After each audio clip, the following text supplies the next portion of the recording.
On a commencé à s'y intéresser parce que ça constitue 25% de nos charges.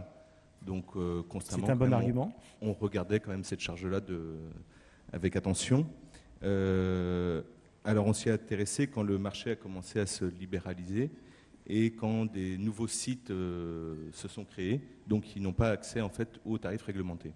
Donc historiquement, en fait, on a à peu près 100 sites de production dans notre coopérative, gérés par une centaine de producteurs différents, qui étaient au tarif telle nuit, un tarif réglementé, spécial sériste.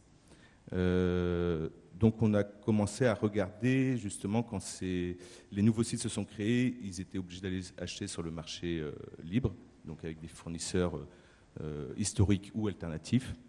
Et donc on a vu la décorrélation entre les tarifs réglementés et les tarifs sur le marché libre.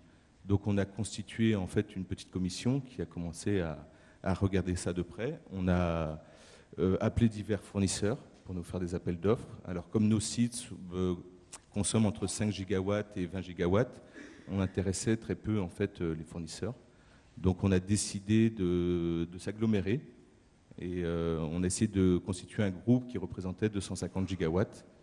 Et à partir de là, ça a commencé à intéresser les fournisseurs. Par contre, dans les appels d'offres, ce qu'ils nous proposaient, c'était que des prix fixes annuels.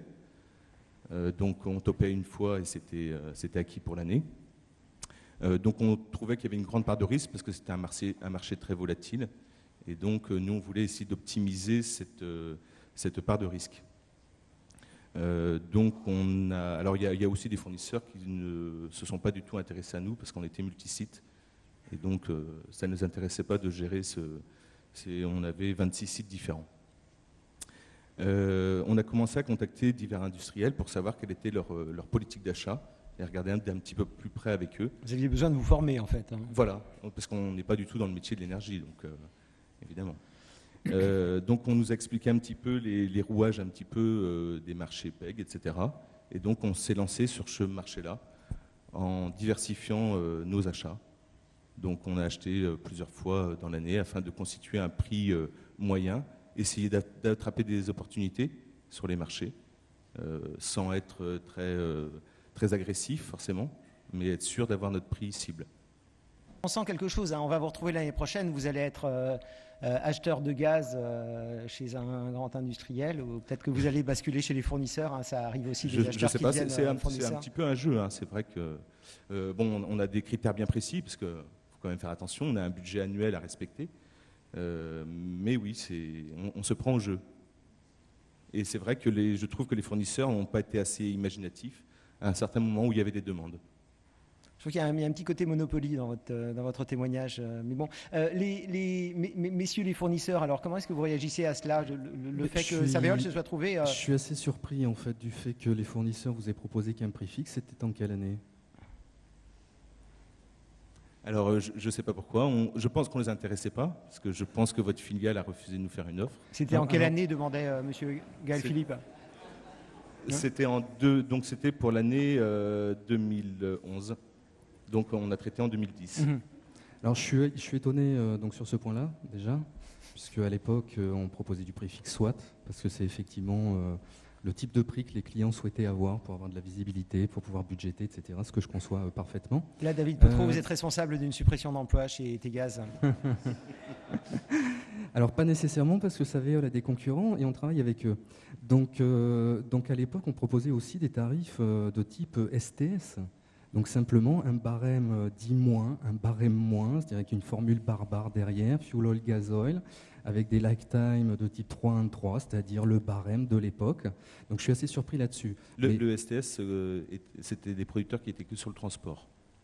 C'est pas sur la distribution. Oui, c'est un petit peu différent. Bon. Après, c'est un type de prix, si vous voulez. À l'époque, contrat long terme et rien d'autre. Enfin, contrat long terme indexé pétrole. Donc oui, prix fixe, un choix de couverture, ou alors un choix de rester flottant, mais avec une volatilité qui reste malgré tout acceptable, puisque volatilité du barème, ni plus ni moins. Donc voilà, ça c'est ma première interrogation, mais bon, je vous crois sur parole. Bernard Brousse. Oui, je ne suis pas sûr d'être le fournisseur, hein, pour être franc, pour l'année qui vient. Donc je suis assez libre pour répondre à cette question-là. En fait, c'est la difficulté pour nous fournisseurs de savoir exactement comprendre ce que veut le client. C'est un peu votre boulot aussi. Hein. Oui, non, mais c'est pour ça que je dis que c'est la difficulté, puisqu'apparemment monsieur aurait souhaité autre chose que ce qui donnait le moyen le plus simple de donner de la visibilité pour un budget, c'est-à-dire un prix fixe. Mais on n'a pas compris, visiblement, quand je dis on, c'est les fournisseurs n'ont pas du tout comprendre qu'il avait une autre attente, qu'il avait évolué dans sa façon de gérer son achat d'énergie et qu'il fallait lui proposer d'autres produits qui existaient. Donc après, c'est une relation entre personnes et on ne pense pas forcément tout le temps, et c'est un de nos gros challenges d'être à l'écoute client et de pouvoir en permanence actualiser notre offre par rapport aux besoins et aux attentes. Et on voit qu'il se peut, un exemple ici, qu'on soit passé à côté une fois ou une autre.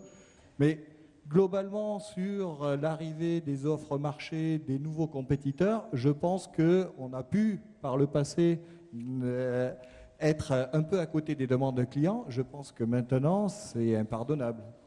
Et il faut vraiment, sous peine de sortir du marché assez rapidement. Là, je vois Gaël Philippe en train de ruminer. Là. Mais qui est-ce qui, chez nous, a répondu que... C'est exact, mais je l'ai déjà trouvé.